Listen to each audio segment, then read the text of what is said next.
listening to the Business and Life Conversations podcast with Angela Henderson, episode 169. Hey there, you're listening to the Business and Life Conversations podcast.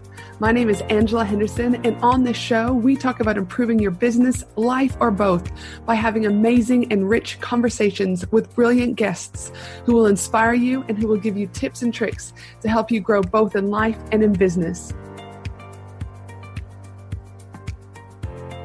Well, hey there, amazing human, and welcome back to another awesome episode of the Business and Life Conversations podcast. I'm your host, Ange, from Angela Henderson Consulting, where I'm an international award-winning business consultant and coach who has helped thousands of amazing women business owners to get all the pieces in place to have consistent 4- and 5-figure months and then on to 6- and 7-figure years without burning out in the process. So many women in business think that it's sales, leads, and strategy that they need to have a successful business.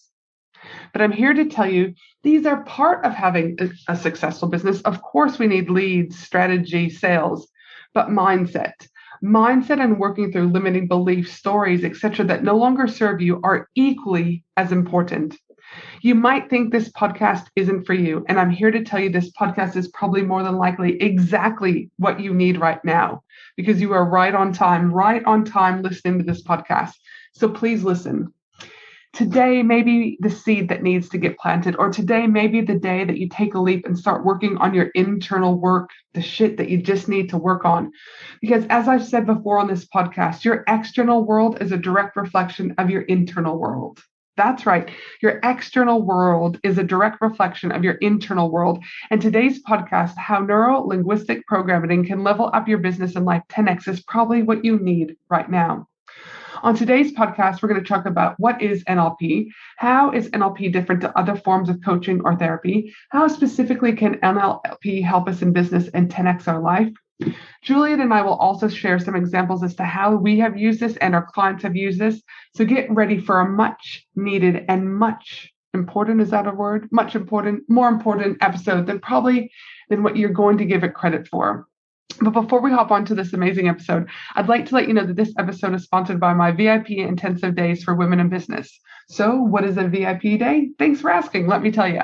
Think 6 months of business coaching power-packed into one day, designed specifically for women in business who are looking for an intensive experience that will accelerate their success both personally and professionally. Clients who engage in my VIP intensive services make changes in their business that might have otherwise taken months or years, or maybe would never have even occurred. That's the beauty of my VIP intensive. Super powerful and will allow you to move your business faster and meet your goals faster and quicker.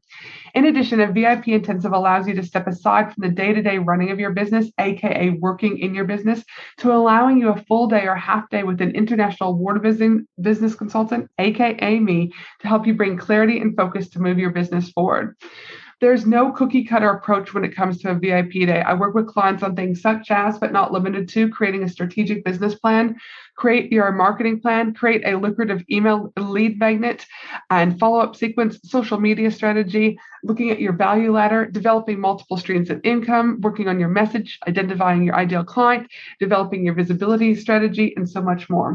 So if you're wanting to accelerate your business growth, then head to angelahenderson.com.au, click on the Work With Me section to book in a discovery call so we can ensure that a VIP day intensive is exactly what you need. Now, let's get into this epic episode with Juliet. Welcome to the show, Juliet. Thanks, Angela. I'm really excited to be here. Yes, I'm super excited to have you on the show today, too. I love your work, and I can't wait for the audience to be able to experience and get to know you. There's so many layers of awesomeness with you, Juliet. So I'm really grateful that you've had the time and that we have the opportunity to learn a little bit more from you today. One of the things that I always like to say and explore before we jump right into our topic today is that I like the audience to get to know a little bit more about you and just as a human. So I always like to ask a fun question at the beginning. So my fun question to you is, after I've gone and done my research, aka your website and your Instagram handle, so I was a bit more prepared for the conversation today. It appears that you have a love of nature, that you also equally love the color purple, and that when we were able to travel, it looks like you did love to travel too. So my question to you is if you could travel anywhere in the world right now, where would you go and why? Oh, that's an awesome question. I actually would have to say at the top of my list would be Yosemite National Park. I was there 5 years ago with my beautiful partner in business and life, Paul, and we made the mistake in our planning of our itinerary to only give ourselves one day to drive through. And it happened to be the 4th of July long weekend that we were there. And so we spent half the day in a bumper to bumper waiting list. And when we finally did get in there, we had about 4 hours to zoom through Yosemite before it closed, before we had to get out the other side and get to our next destination. And it was a blur, but it was so beautiful. I felt like it was like a Disney World, but for adults. It was incredible. So that's where you'd be heading back, and you'd stay a little bit longer this time. I would give myself a few more days, yes. Dude, fantastic. And again, I've never been there specifically, but the imagery and the photos and pretty much so many people that I know that have been there share a similar experience, right? Like it's just a beautiful part of the world where there's this level of calmness and being able to connect back with nature and just take that moment to just kind of sit and be, right? So again, it sounds absolutely spectacular. Now, those of them now obviously know that you like purple, that you like to travel, that you'd go back to Yosemite. Can you tell the audience a little bit about where you started your business journey and what you're up to now? Perfect. Yeah. Well, my business journey started 7 years ago now. And my business name when I started, and my book as well, is called Relaunch My Life, because that is literally what I did. In the space of 12 months, I ended a marriage, I quit my corporate job, and I started coaching full time. And I got so busy, and it was through my own personal transformation that word of mouth really started to spread. And then as part of my business, I took women to Bali on women's retreats to help them relaunch their lives too. And I really believed through the things that I had studied, like NLP and hypnotherapy, that it's never too late to change your life and to completely rewire your programming, your beliefs, and to go for those dreams that so many of us just crush within ourselves without even letting ourselves try because of those, limiting self-talk and limiting beliefs. So my business was really born through my own personal transformation. But now, 7 years on, I'm in a position where I've joined forces with my partner, Paul, and we now have our company, which is Evolve and Relaunch Education, and we teach NLP and hypnotherapy certifications worldwide, and we have a growing community of coaches that are just doing the most inspiring work. And so it's very humbling to be in a position where I'm now educating and teaching people the skills that not only help me change my life, but also quit my corporate job and follow my dreams. So probably also just what they're able to do to help so many other people in the world, right? Like it's just, exactly. It's a skill that I think is still, though it's been around, and we'll talk about how long it's been around for, though it's been around for a while, I still think it's relatively a new term compared to other terms, right? I think it's still something that people are getting used to. But once you're in the world of NLP, you're kind of like, how have I ever not been in the world of NLP? In my experience, anyways, I can't say for everyone else, because it opens up a different layer of thinking and a different way of being. What are your thoughts about that? I completely agree. And I think one thing that often occurs is our students will be in our trainings and they'll have these light bulb moments of, oh, I was taught that once at a business course. I didn't realize that was NLP. Oh, I was taught this, and I didn't realize that actually drew from the fundamentals of NLP. And so a lot of people have been taught concepts of it, and it's not until you actually do the full training that you realize how really at its core NLP is the art of really finding out what works in human behavior and modeling what works, and finding out, well, what are someone's beliefs and values, and what are their actions, and how can we actually replicate that to get results in our lives. So whilst it was created in the mid-70s based off modeling the most successful therapists and what they did with their clients to get results, the real change in the mid-70s with NLP and why it's been so heavily carried out into the world by people like Tony Robbins, he really modified NLP concepts for the masses. And so a lot of what he teaches, even just in his, Unleash the Power Within, that intro, is a lot of the fundamentals of NLP. And so I think whilst it's been around for 40 or 50 years now, it's continuing to be adapted and continuing to be translated in a way that people nowadays are able to really absorb. And I think these days, there's so much information out there. What people are really hungry for is transformation. And that's why learning NLP, it's not just about the information, it's about the actual journey of transformation that you do get in the trainings. And so it's definitely something that once you hear about it, it's you start hearing more and more about it. And it's just, you notice it everywhere once you understand what it is. Now, NLP, can you say what NLP is? Just because some people might go, oh, I don't know what the acronym is that you're using because I'm not familiar with it. So do you want to explain that just for a second Completely. and take us back? Yep. Yeah, well, sometimes that doesn't even help because when you explain what the acronym is, people get glazed over, but I'll try and make it as sort of broken down as possible. So NLP stands for Neuro Linguistic Programming. And so neuro really relates to the mind and the way that we're always receiving information. Linguistic is the language of the mind, and actually understanding the language of the mind, which is not just verbal language, but it's also the pictures that we're constantly making in our internal pictures in our mind.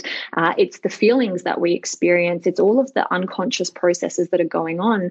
That is how you're actually communicating the outside world to the inside world. And then your programming really determines how, when something occurs outside of you, how do you respond to it? And you respond based on your beliefs, your programming, your memories, your experiences, everything that you have encountered in your journey. And so it's really the study of how subjective our reality is and how no two people experience reality the same exact way. And that can be really easy to forget. And I think whether it's in a business context or a coaching context, whatever it is, to be in that place of really getting that we have no idea how anyone else is perceiving even the communication that we're making. We can think that we're communicating crystal clear, but based on other people's experiences, they're going to receive it in a very different way. And so it's fascinating.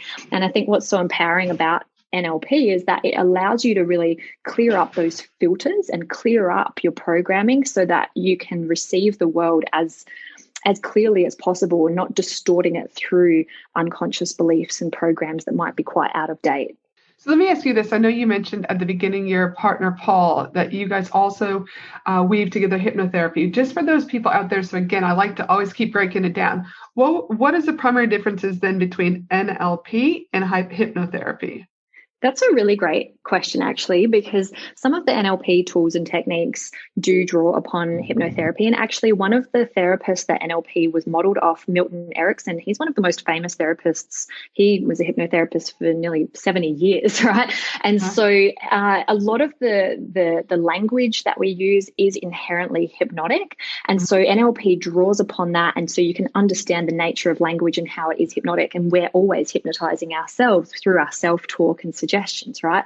So the difference with hypnotherapy is you're really accessing deep trance states and you're helping access the client's subconscious. The way that I like to talk about it is they're almost like a yin yang. So NLP is almost like the conscious way into the subconscious, whereas hypnotherapy is almost like the unconscious way of bringing things into your consciousness. So they that's why so many of our students end up studying both, because they work really well together. And one client may respond more effectively to one or the other, depending on their predisposition and depending on what they actually need. So it's a really good question. There are a lot of crossovers. And then timeline therapy, which is one branch of NLP, which was developed about a decade after traditional NLP, is actually a mild form of hypnosis. So it kind of goes even further into that world. But then if you even ask me about hypnotherapy, the way that we teach hypnosis and hypnotherapy is very different to other schools of hypnotherapy as well. So even though it's got the same word, it's not always exactly the same thing. Yeah, absolutely. I mean, someone can say business coach and there's a million different variances, right, of a business coach. So, cool. Because I always like to say, what is it? So if people are out there looking, would you say it's better to start with NLP first versus going to hypnotherapy? Or is it, again, so dependent on individual situations, past trauma, beliefs, etc.? Yeah, it really does depend. As a general rule of thumb, we recommend NLP first because it gives you a really thorough understanding of the mind, your programming, and it also does the training that we run gives you a really thorough personal transformation and clear out of major beliefs and understanding how to create change, and also gives you a lot of coaching fundamental skills and tools, that whereas the hypnotherapy training is just diving straight into tools. And so I would say it's more advanced in that way, but some students based on their journey, they go straight into the hypnotherapy training and then end up going the other way. It just really sort of depends on the person's journey. In your opinion, how is NLP different to just basic forms of coaching or therapy?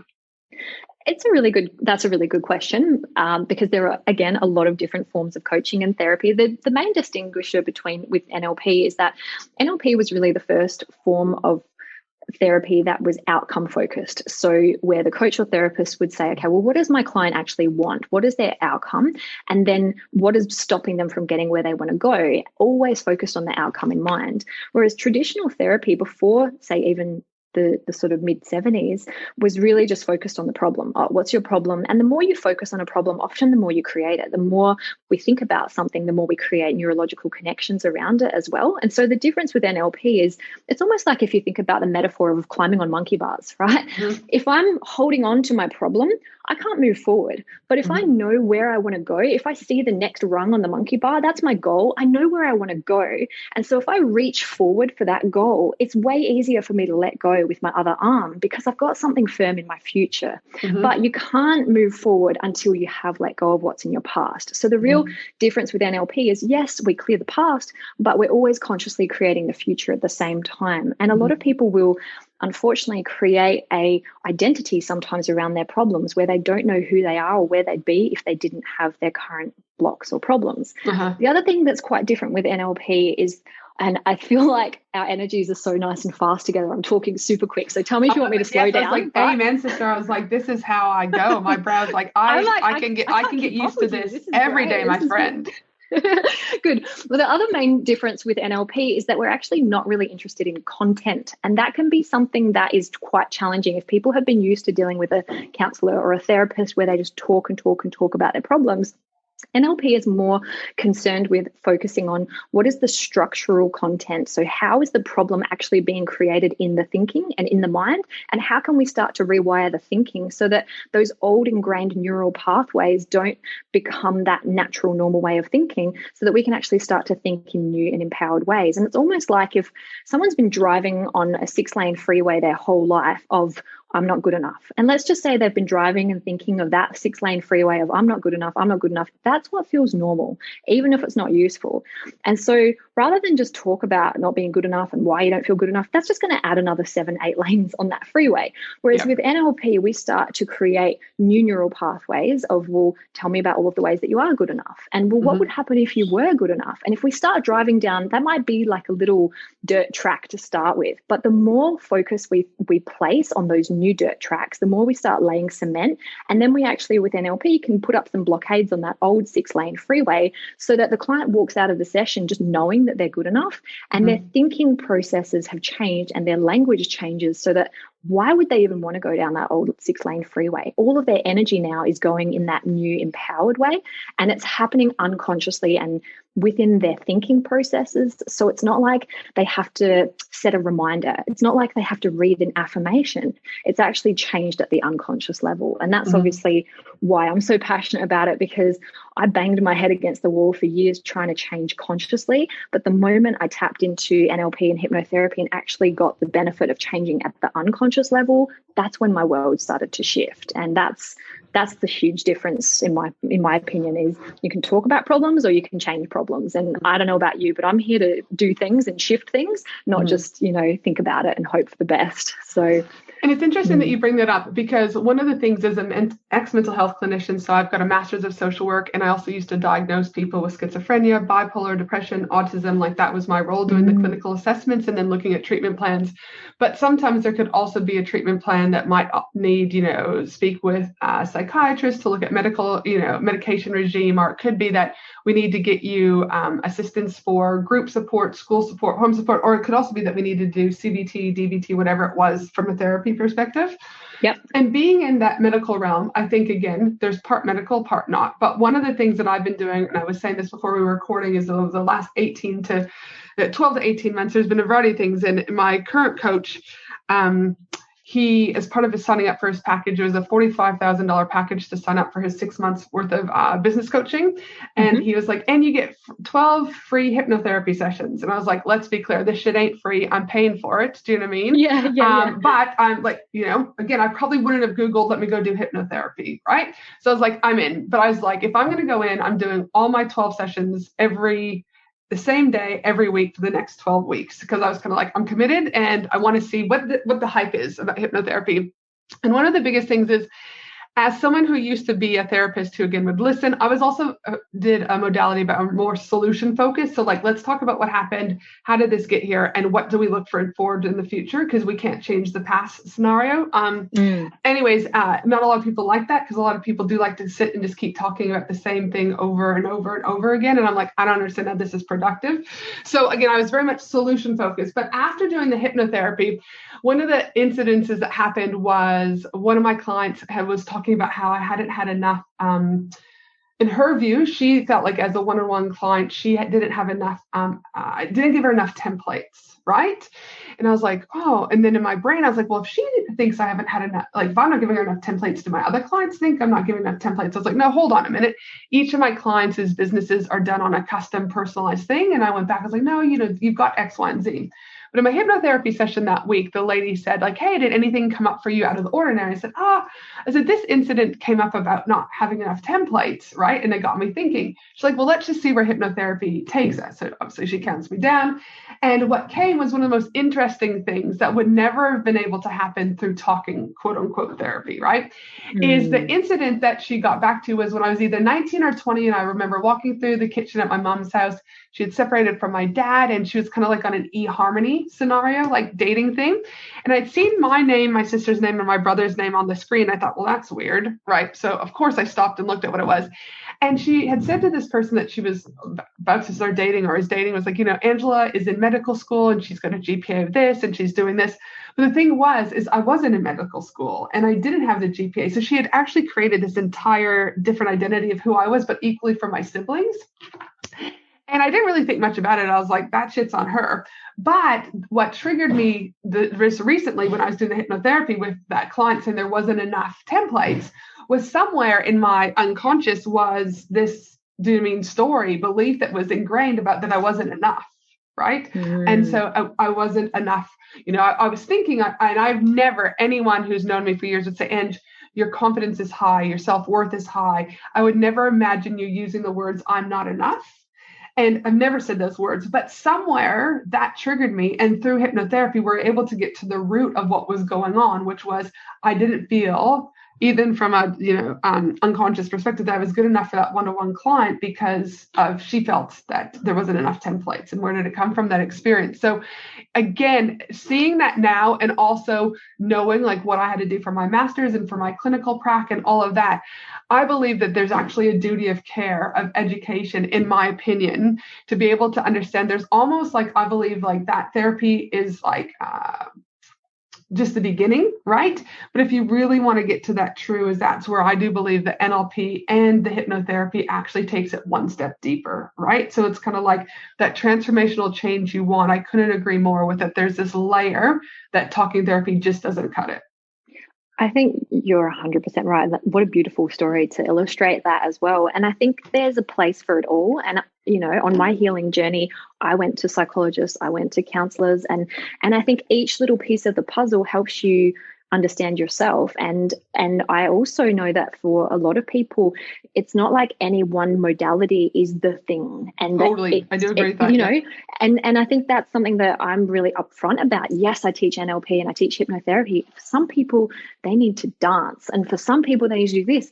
And for me, though, NLP, what it is that it's a really big piece of the puzzle, and it also helps the other puzzle pieces fall into place easier. And I think it helps you to understand others and the world, and also have a lot of compassion, because just like you just shared, for so many of us, we don't even realize these unconscious programs are playing out. And rather than just point at someone and say, oh, that person's an asshole, NLP really helps us to get curious with, I wonder what their beliefs are, and I wonder what unconscious wounding is coming up right now. And and that's what I'm thinking about when I see something in public or I see something in the media.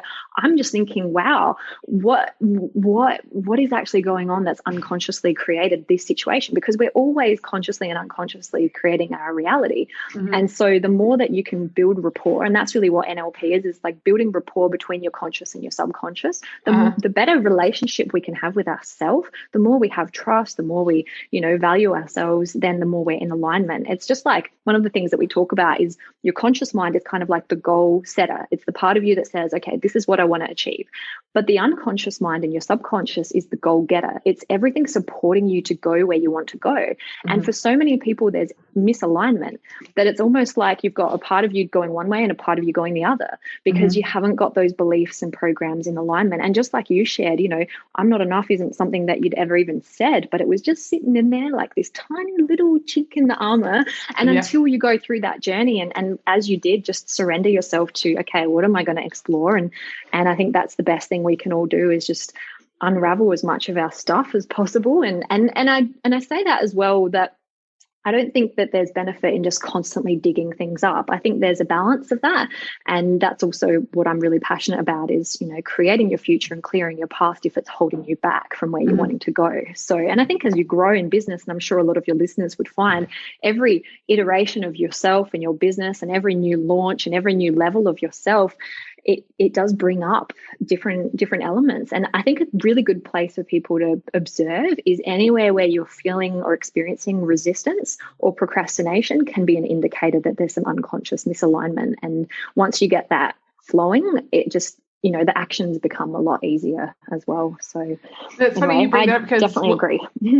Because every month when we do goal setting inside of my group, for any of my paid programs, I always say, like, listen, I was like, something didn't get ticked off the list. Was this an environmental? Was this self-sabotage? Or is this something you need to go deeper on? Right. And the women don't necessarily like when I ask that question. They're just like, well, can it just roll over to the next month? I was like, but there's a reason why it hasn't got it done, right? Like that you can't, whatever that reason is, there's a reason. So it could just be that, again, we're in COVID and we're locked down and we've got no motivation because Melbourne's been in lockdown for, 6 times, whatever. It could just be that, environmental. But I'm also like, are you self-sabotaging your success for some particular reason? What's happening there? And again, like I said, sometimes they'll stop making eye contact. You can always see when I ask the question, they stop making eye contact. I'm like, well, guys, we got to get to the root of this, because if not, it's going to keep showing up over and over and over again. And the thing with, as I'm sure you know too, Juliet, is the work inside, the internal work never stops. It's an ongoing, just as you kind of work through like what I did with those 12 sessions. I wrapped up those 12 sessions. I said, I'll be back I had another commitment that I was doing next. So I was like, I'll be back because there's more work that I have to do. Like it's a never ending process. Right. So I say it's like brushing your teeth. You never just get to a point in your life where you're like, well, I've brushed my teeth enough now. I never have to do it again. It's a constant process. So you also used a word that I think is really great, and the word surrender.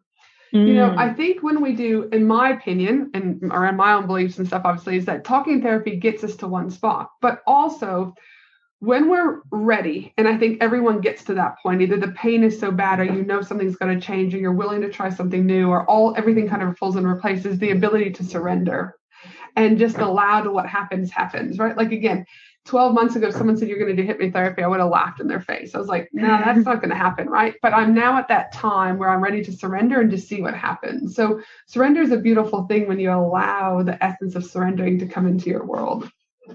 I agree. And I think as well, once you have that inner trust as well, to know what things to surrender to, because there can be a naivety where you're like, oh, I just surrender to anything. And then, whereas you can have, healthy skepticism. And then you can also have those times where you're like, do you know what, that's in the way. And I'm going to surrender because this is a trusted, reputable place. And I know I'm in safe hands. So let's let this shit go. So I agree. Anytime I've been in a coaching environment, I always set the intention to let as much as I possibly can go, because who are we to hold on to our blocks? And it was interesting when you talked about earlier that sometimes people, when you were in your previous role, people like to talk about their problems. One thing that I've definitely noticed over the years is, even Tony Robbins talks about it, is one of the 6 human needs is our need for significance. And some people are getting significance through things being wrong, things being bad, through having problems. And that is it's an identity that people then form, and it serves a purpose until it doesn't.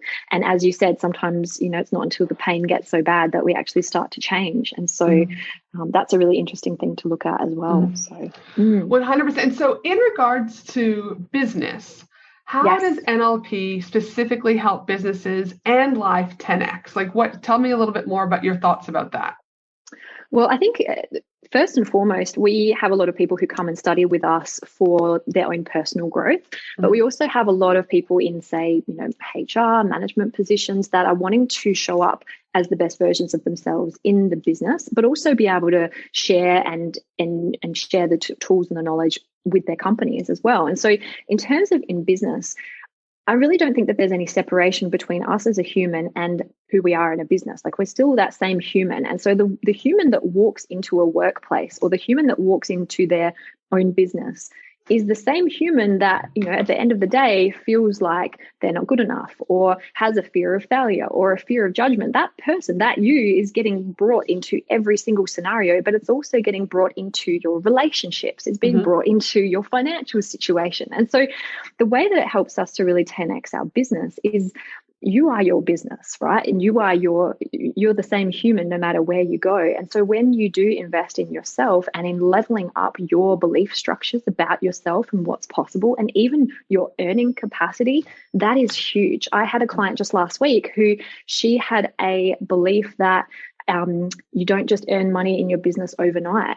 And we cleared that belief, and it was a deep, very deep unconscious belief that she had. And by the end of the session, she was giving me examples of just how easy it would be for her to earn money easily and effortlessly overnight. And so that one shift, that one thing that we could find, completely now shifts every opportunity, because we filter for things based on our beliefs, whether they're useful or unuseful. And so someone who believes that they're, say, never going to be successful, or never going to have a 7-figure business, for example, they will actually disregard, and they will actually sabotage unconsciously opportunities that would help them to have otherwise. And so we often, again, don't know our own blind spots. And so the way that it helps us to 10x our business is literally, if we can look at, well, what are your beliefs about business? What are your beliefs about your financial well-being?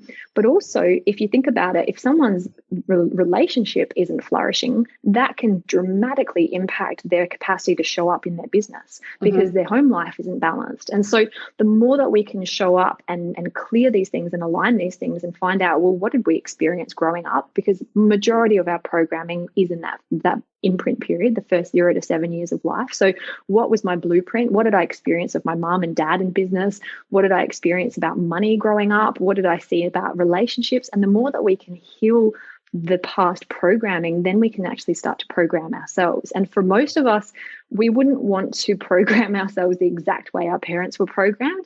And they were also living in a really different reality. The world's changed a lot in the last 30, 40, 50 years. So in business, I think the most important thing you can do is be present. And you can't be present if you're projecting your past wounding onto wherever you're showing up in the present reality. So the business success, in terms of your financial abundance, is just unlimited when you can actually start to tap into how you change limiting beliefs and how you actually present yourself. Because a lot of people, they're doing all the things, they're taking all the actions, but their beliefs aren't supporting the action that they're taking. And so they're kind of just going around in circles, not getting the results that they actually want to get. So your mindset is going to be the thing that differentiates you in business 10 times out of 10 compared to someone else. So yeah, in terms of tangible. Yeah, and that's one of my big things is, my kind of trifecta for what I do is I'm very good at strategy, I'm very good at sales, I'm very good at accountability. And when you bring those three together, again, I help people be profitable. However, my zone of genius is not mindsets, right? So I really am very big about keeping my boundaries clear of what I used to do and what I do now, right? And that's why we've got a mindset coach that does mindset in all of our programs, and we also have a spiritual healer who also does work too. Because, I'll give you an example. I had a beautiful client in one of my programs this week, and she was kind of freaking out, but she's growing, right? And when we started to unpack some of this, it was around, she had talked a little bit about like what her upbringing was, right? Like what type of house she lived in, and, all of these other things, right? And when we got to it, it was around this fear of safety, that it wasn't safe to make enough money, and it wasn't safe to ask for more money. And so it was a really big theme about safety. So we were able to identify that, but I was still like, listen, you need to book in for a private one-on-one with the mindset, or you need to book in with the spiritual healer, because though we can talk about it, we've just really touched on it at such a surface level. You still have to get to the root of this. Because I said to her, you're going through a growth stage now. This is going to represent itself in 6 months from now. If you hit 20K a month, if you hit 40K a month, and 100K a month, right? And so we've got to really work on it. And so it's this thing is like when you're able to identify it and see it, is that if people are willing to go there and find the root, my belief is like people's success is like inevitable, right? It's they're going to leaps and bounds to get to where they want and fulfill those long-term, goals and dreams that they have. But again, a lot of times people aren't willing to surrender and look at their process. 100%. Well, I think as well, it's not always that people aren't willing, but it's not very easy to see our own blind spots. But a lot of the times when people become aware of a block, they think that it's shifted it.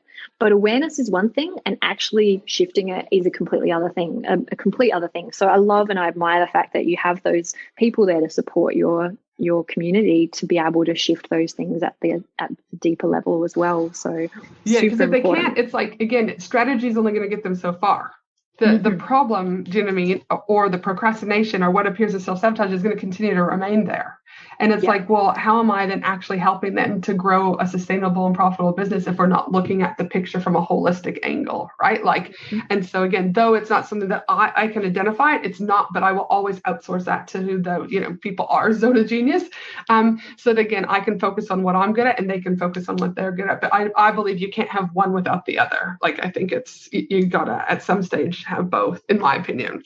Oh, completely. Now, it's like, oh, go ahead. No. I was just going to say, I'm very visual, and I was like, yeah, it's like a bird trying to fly with one wing. You need to have both wings to get to the direction you want to go. Now, for you, obviously, we've talked a little bit about business. Like, again, it will help with fears, limiting beliefs, procrastination, self-sabotage, things like that, really business related. But is there anything else that NLP can be helping people with, like just individuals, just in general with their life?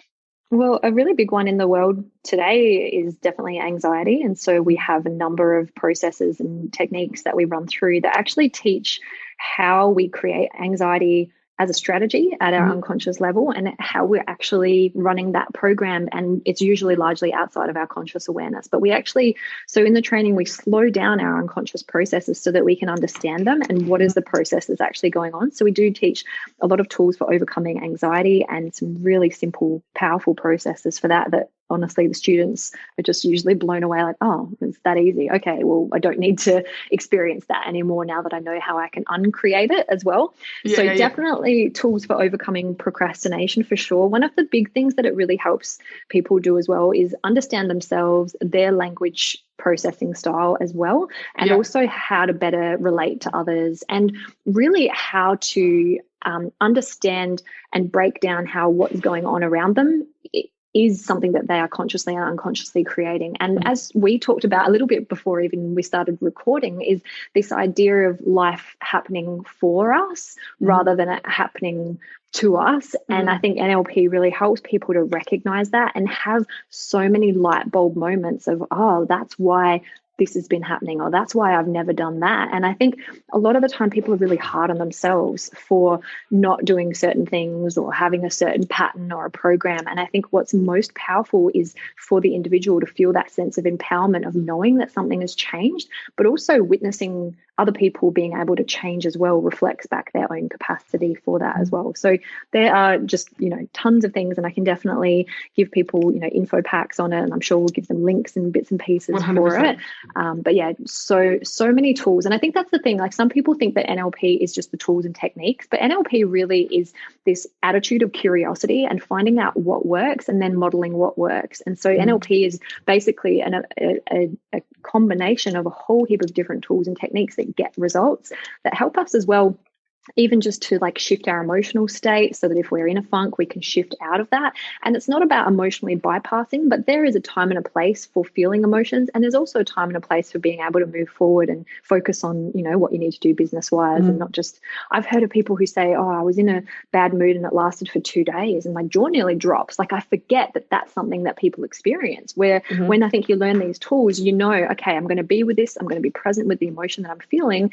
And then after a minute, I'm going to shift through it using a tool or a process, and then I'm going to be able to go on with my day, So it's it definitely just helps you to be much more effective and much more at cause for being in the driver's seat of your life and knowing that you can really change whatever you're experiencing. And that sounds easy for me to say now.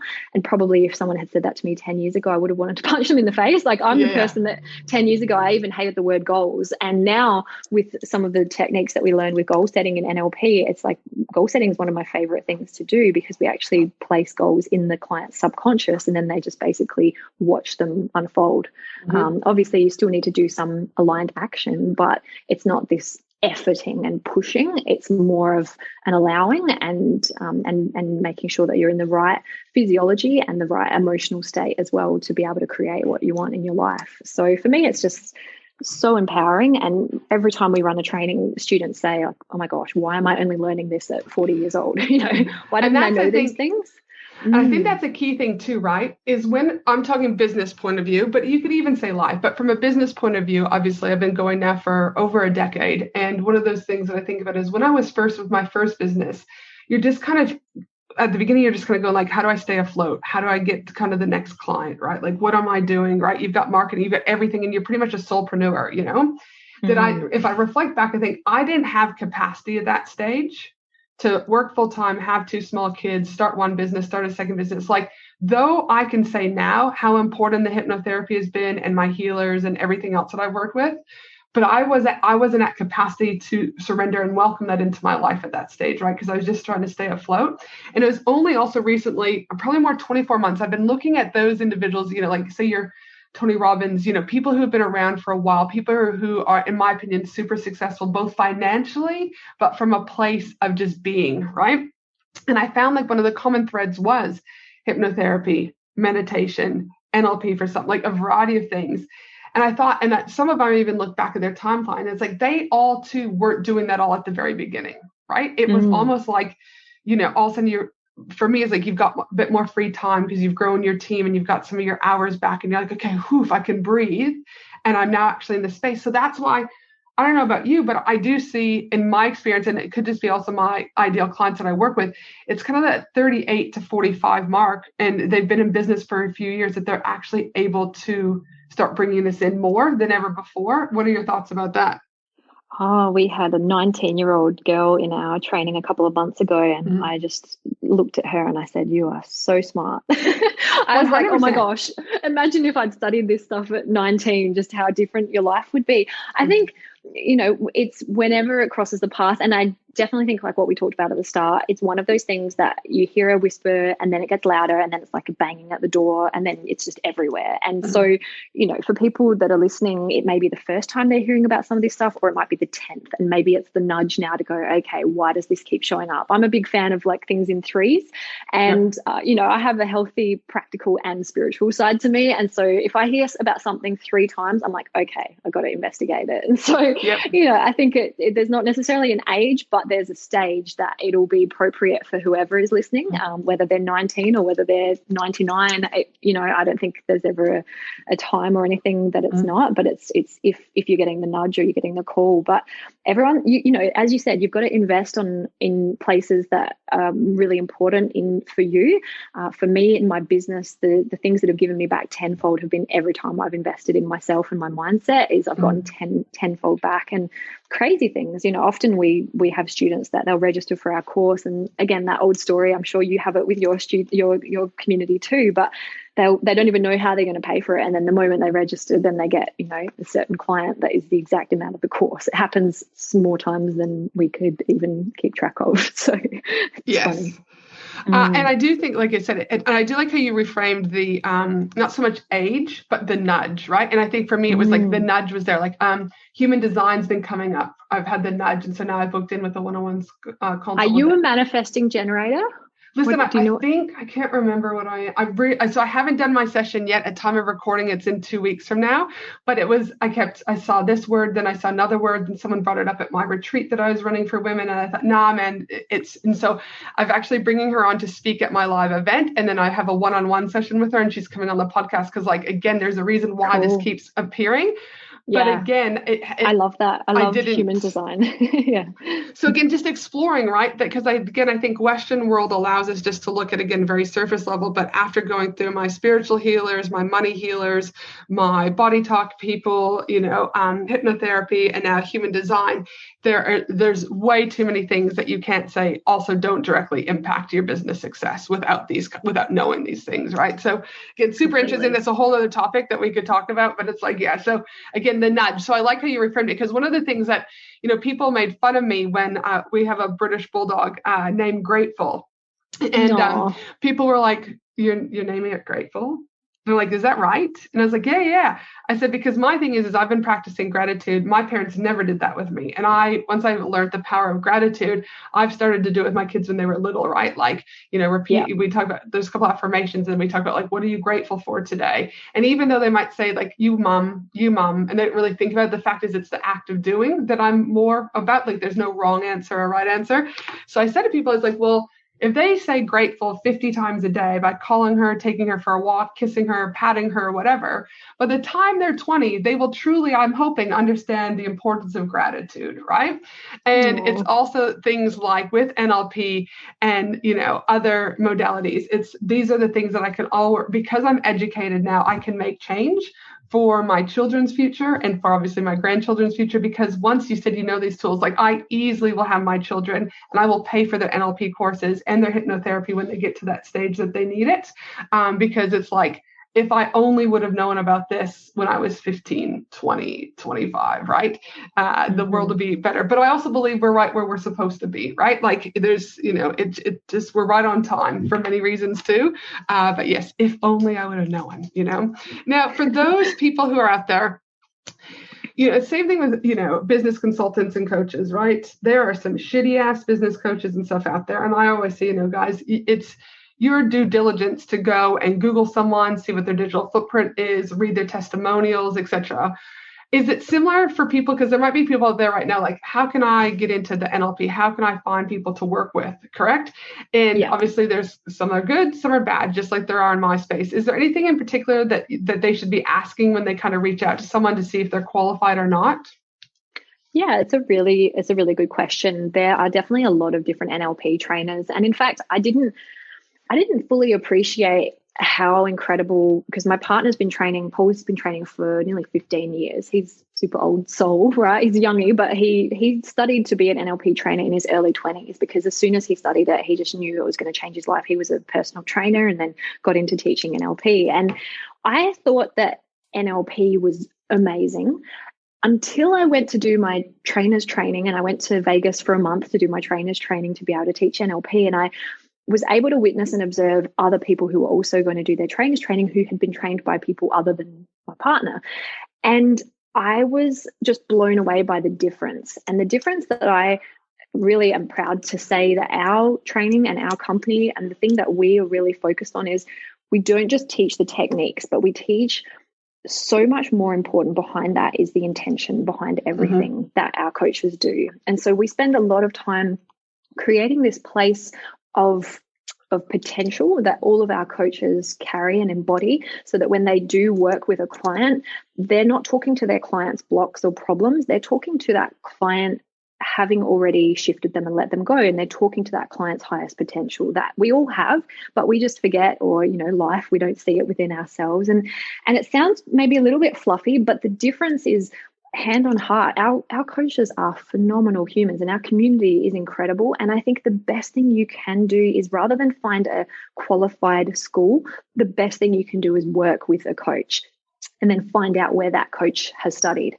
because that's going to give you more of an insight into where to train. Because when you do study NLP, you will unconsciously absorb the beliefs and the energy of the person that's teaching it and training it. And there are some trainers who are just training it because it makes money. There are some trainers who are just training it as a side job, but it's not their full passion. And also they haven't necessarily enhanced and modernized the training. It's literally just, what you would have been taught 40 years ago verbatim. But for us, we've brought in a lot of different research and study by people like Dr. John DeMartini, Dr. Joe Dispenza, and we've modernized our training so that we're still meeting the board requirements, but that we're making it relevant to 2021, not, what was 1976 when NLP was created, right? So I would say work with someone, have a coaching session or speak to someone, or trust your intuition as well. Mm-hmm. And I would definitely say do not pick the cheapest training company. There are some NLP trainers out there that we actually get students come to us and they study again, where they've paid, say, $500 for an NLP training, and just what they've received. And also the energy of the class that they're studying with is a whole lot of people who just want the cheapest training, yes, not necessarily people who really want that transformation. And so for us as well, we have a lot of time in our training where you get to do work on yourself, and you're not just learning ideas and concepts, but you're actually being the coach and also being the client. So you're learning that art of surrender. And our belief is that the best coaches are the best clients, and the best clients are also often the best coaches as well. Mm-hmm. So the more easily you can let things go as a client, the better you're able to stand there and let things go and have your clients let things go. And it's super interesting. So yeah, I would just say trust your intuition, work with someone that you have had great, find out where someone that you've worked with has studied. That would definitely be my suggestion. And if people do want to work with a coach, we've got a directory of all of our of trained coaches all around the world that we can definitely link people up with if they want to find someone that they can have an experience with. And one thing I would say as well is if anyone listening to this is interested in studying, definitely mention this podcast when you talk to us, and we'll be sure to give you a bit of an extra incentive, a little bit of a bonus as well. So I just wanted to mention that at the end of the conversation as well. You did, absolutely. And so for those individuals who are curious more about the NLPs that you have trained or your particular programs, where can they find you? Yeah, so they can either go to our company, so evolve and relaunch.com.au, and I'll send you through the links as well. Or you can head to my website, which is julietlever.com. So either one of those has details of all of our trainings. Dude, I love it. And my final question that I like to ask all my guests are, what do you wish you knew now that you knew when you first started out in business? Oh, that's a really good question. I think to really give myself permission to design my days, if that makes sense, because I think it took me a good couple of years to deprogram out of the 9 to 5 mindset. Yep. And it's okay not to be working and hustling 24/7. That in fact, sometimes the best time is when you're doing things that don't even seem like work, and that's when the ideas can drop in. Mm-hmm. I mean, again, they say how many good ideas come when you're in the shower, right? Exactly. Or the float tank, or the sauna, or the. Well, listen, I wouldn't say the float tank for someone with ADHD. The float tank was definitely an experience. I was in there. I was like, okay, I was like, I'm going to surrender to this, and I'm going to enjoy this. I was like, oh, how many drips are dripping from the wall onto my face? How many times can I go up and down in the float tank? And then I was like, get me out of here. I was like, I'm done. I was like, I've only done it once, but I could try it again. But I was like, oh my goodness, everyone's like, it's so relaxing. I was like, no, I was like, ping, ping, ping, ping, ping. A good massage, I can do that. I kid you not. The last float tank I had, I got out because it's an hour, I got out after about 40 minutes because I had so many ideas. I had to get out and write them all down. So whatever, it still was 40 minutes. Oh goodness. But again, it's whatever works. Like massage, I love a good massage, but for some reason the float tank, and because I'm so tall, there wasn't a lot of space, right? And anyways, float tanks, if you have never tried it, it is still worth an amazing experience, because I reckon 9 out of 10 of my clients love them. I'm just the 1% that's like the ADHD. It gets the best of me in that little float tank. So yeah, I go to the open float, and that's really nice because you don't feel like as claustrophobic. It's like maybe I need to try that, because that other one I was like, I was pulling the lid over. I was like, oh hell no. Do you know what I mean? No, I don't really like that. I don't like that either. It's a little bit too close and it drips on your face. So yeah, that's anyway. what I'm saying. Like I was counting how many drips were on my face and I was like, oh, okay, I'm not too sure how relaxing this is, people. But anyways, like again, lots of people It's love like a form of torture, isn't it? Having water drip on your head. I know. And I'm just like, oh my goodness, well, it dripped now. Yeah. Anyways, I could go on and on, but no, it's so fun. So thank you again for coming on the podcast today. I really appreciate it. Before we sign off, just a reminder for all of you that my team and I will be putting together the show notes for this episode at angelahenderson.com.au. And we'll make sure to include all of the links that Juliet has talked about today. So you've got easy access to being able to get in contact with her. Again, thanks again, Juliet, for being on today. I know your world is busy too. And so thank you for taking the time. I really appreciate that. And for you amazing human listening, I hope you have a beautiful day no matter where you are in the world. And I look forward to you joining me again next week for another awesome episode of the Business and Life Conversations podcast. Thanks again, Juliet. Thank you. Thanks for listening to the Business and Life Conversations podcast with Angela Henderson. www.angelahenderson.com.au